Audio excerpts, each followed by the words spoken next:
Hello students, welcome back in science class. Today we are going to cover these topics: time, measurement of time, simple pendulum, one oscillation and time period of pendulum.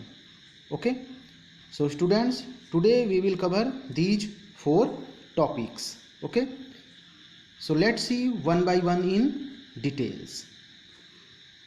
First one is time. Students, time play an important role in our life. Here a question arises that how can we define time? See this. Any change or movement which takes place is understood in terms of physical dimension is called time. Okay, this is the definition of time. And periodic events are used for measurement of time. इसकी बात हम लोग थोड़ी देर बाद करेंगे. See these pictures.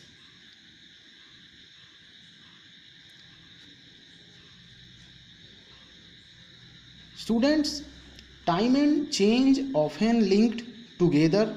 Some natural events like sunrise and sunset, seasons in year, change in appearance of moon, and revolution of earth around the sun. These changes are take place in nature. Okay, and these natural events repeat themselves over a regular or fixed interval of time. Such events are called periodic events. These events that repeat itself over a regular or fixed interval of time are called periodic events. Okay, and these periodic events were used by the ancient people for measuring time. So let's see how they were using these periodic events for measuring time. First one is sunshine and sunset. The time interval between one sunrise and next was called a day. Ancient people one sunrise और next sunrise के बीच का जो time interval है उसको वो एक दिन कहते थे. Okay, changes in seasons of in year. Okay, next one is change in appearance of moon. इसको कैसे वो लोग इससे कैसे हेल्प लेते थे टाइम मेजर के लिए? The time interval between one new moon to a next was called a month. Okay, one sunrise और नेक्स्ट सनराइज के बीच के टाइम इंटरवल को वो लोग क्या मेजर करते थे? वन डे मेजर करते थे. Okay, one new moon and next new moon के बीच का जो टाइम इंटरवल है उसको वो लोग क्या बोलते थे? वन मंथ मेजर करते थे.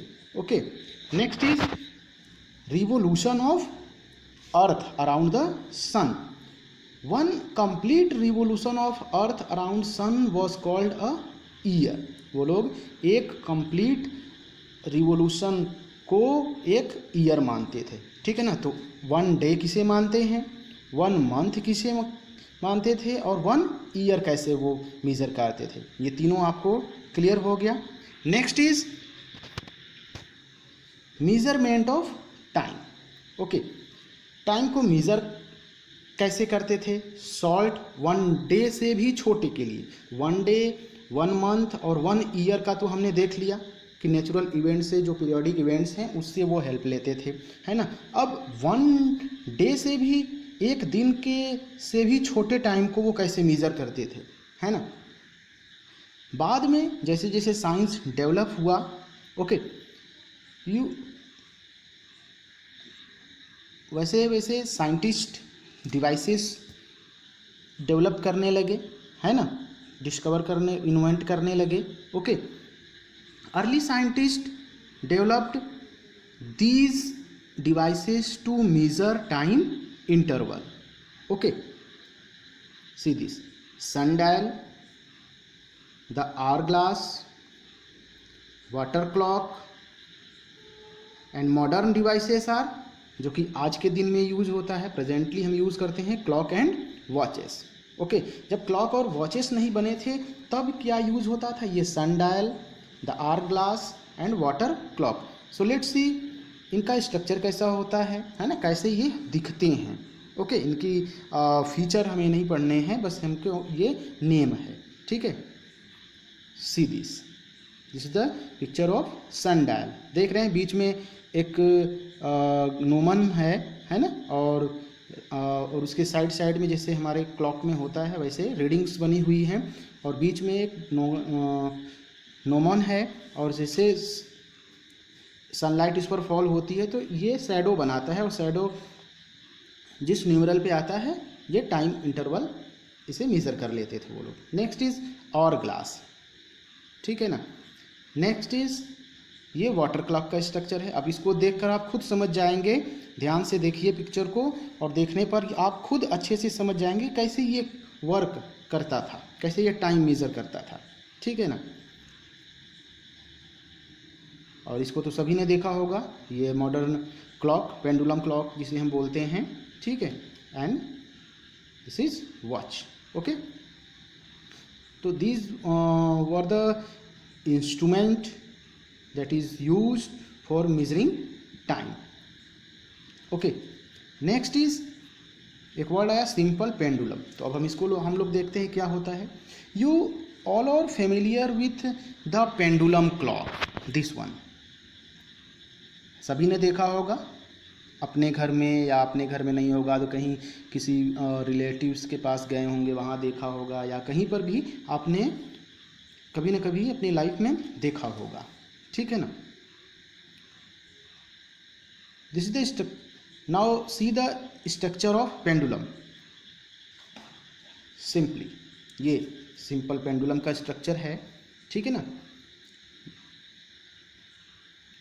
Let's see this, a simple pendulum is made up of a metal ball, ठीक है ना।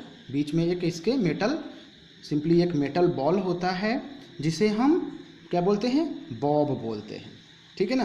This metal ball is called bob, and this bob is attached to a taut light string और thread, that is, okay, ये string हो गई, lightly string से ये Bob connected होता है, and this thread is fixed rigidly at one end, okay. How can we define the pendulum? A simple pendulum is made up of a metal ball attached to a taut light string or thread that is fixed rigidly at one end. Simply आप जैसे कभी कभी बचपन में game खेला होगा कि छोटा सा बॉल या स्टोन में जो है रस्सी बांध देते हैं और उसको एक तरफ से पकड़ के मूव कराते हैं, है ना। तो that is just like a pendulum, okay. The bob of, now see this is the definition of time period। इसको हम लोग थोड़ी देर बाद देखेंगे अभी, है ना। See the next picture। अब ये पेंडुलम है ना। बीच वाले स्ट्रक्चर को आप देखिए, जो डॉट डॉट है दोनों साइड, उसको नहीं, है ना, जो कंटिन्यूस थ्रेड से अटैच्ड है, जिसमें जहाँ पर ओ मेन पोजीशन लिखा हुआ है, उसको, उस वाले को आप देखिए। बॉब जो है एक थ्रेड से कनेक्टेड है ना, एंड थ्रेड जो है वो किसी दूसरे प्लेस से या किसी चीज़ से टाइट है ना, फिक्स कर दिया गया है उसको। अब ये फ्रीली मूव जो है वो टू एंड फ्रो अपने मेन पोजीशन के, बॉब है ना, बॉब है जो when the bob of a pendulum is slightly displaced, when the pendulum is at rest, it is in its mean position. जैसे पेंडुलम रेस्ट पोजीशन में है ना, बीच वाले को देखिए, उस पोजीशन को यानी रेस्ट पोजीशन को जिस पोजीशन में होता है उस पोजीशन को हम बोलते हैं कि ये मीन पोजीशन में है। मीन पोजीशन ओ इसमें जो है आपको शो हो रहा है, ठीक है ना। When the Bob of the pendulum is slightly displaced from its mean position, the bob undergoes a regular to and fro motion. One such complete to and fro motion is equivalent to one oscillation. देखिए अब इसको mean position से हम जो है थोड़ा सा खींचकर ए की तरफ ले जाते हैं, अब वहाँ से छोड़ देते हैं, तो अब ये क्या करेगा, ए से फिर ओ पर आएगा मीन पोजीशन, यानी और फिर बी पर जाएगा, यानी अपने मीन पोजीशन से ये दोनों साइड मूव कर रहा है। तो इसी टू एंड फ्रो मोशन को ही हम बोलेंगे कि ये ऑसिलेट कर रहा है, ठीक है ना। To and fro motion of bob of pendulum from its mean position is called oscillation. Okay, अब बात आती है कि वन ऑसिलेशन क्या होता है। ठीक, one oscillation gets completed when the pendulum goes from one extreme position to its mean position, then to the other extreme position, again to its mean position, and then finally back to its initial position. It is called one oscillation. देखिए समझिए कैसे हम बोलेंगे, जैसे अब ये rest position में तो क्या होगा, ओ पर होगा, मीन पोजीशन में होगा, ठीक है ना। अब हमने उसको पकड़कर जो है ए की तरफ ले गए, ठीक, अब वहाँ से उसको हमने छोड़ दिया, तो अब ए इसका हो गया ये एक्सट्रीम पोजीशन, वो तो इसका मीन पोजीशन है, ए क्या हो गया एक्सट्रीम पोजीशन। अब यहाँ से हमने इसको छोड़ा तो अब ये दूसरी साइड जाएगा, अब दूसरी साइड जाने में ये क्या करेगा, पहले अपने ओ पर आएगा मीन पोजीशन पर, फिर दूसरी तरफ जाएगा बी, है ना, ये अनदर एक्सट्रीम पोजीशन है, अब बी से फिर मीन पोजीशन आया और फिर ए के पास आ गया, तो ये हुआ आपका वन ऑसिलेशन, यानी हम ओ से ए की तरफ ले आए और ए से छोड़ रहे हैं, तो ये ए जो है ये इसका फर्स्ट एक्सट्रीम पोजीशन है। अब यहाँ से हमने छोड़ा तो ये ओ से होते हुए बी पर आया अनदर एक्सट्रीम पोजीशन, और फिर बी से जो है ये मीन पोजीशन से होते हुए ए के पास आ गया, तो ये वन ऑसिलेशन हुआ। देखिए यहाँ पे नीचे की तरफ एरो में से शो भी हो रहा है, मीन पोजीशन के ठीक नीचे देखिए ए टू बी एंड फिर रिवर्स बी टू ए, है ना, ये वन ऑसिलेशन हुआ। ओके, अब हम बात करते हैं टाइम पीरियड की। The time taken for one complete oscillation by the pendulum is known as time period of the pendulum. Okay, देखिए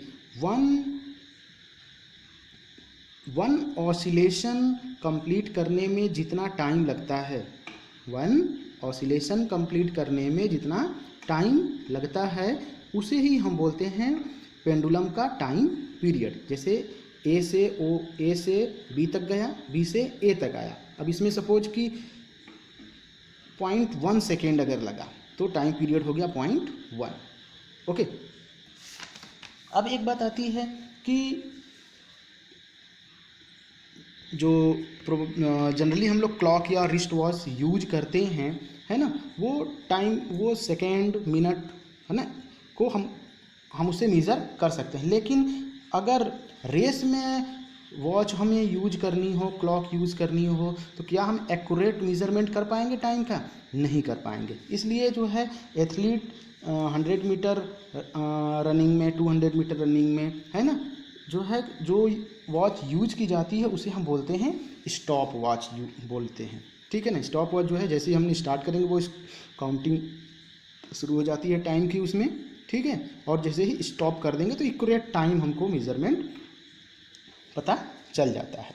ओके, अ क्लॉक और a wrist watch runs continuously and can be used to know time, however they cannot be used to measure accurate short time interval such as time taken by an athlete to run 100 meter. For such measurements we need a watch that can be started and stopped at precise moments. We use a stopwatch in such cases. ठीक है ना। Clock और wrist watch इसलिए हम use नहीं करते क्योंकि वो कंटिन्यूअसली रन करती रहती है, ठीक है। and this is completed, and I hope everything will be clear to all. Thank you and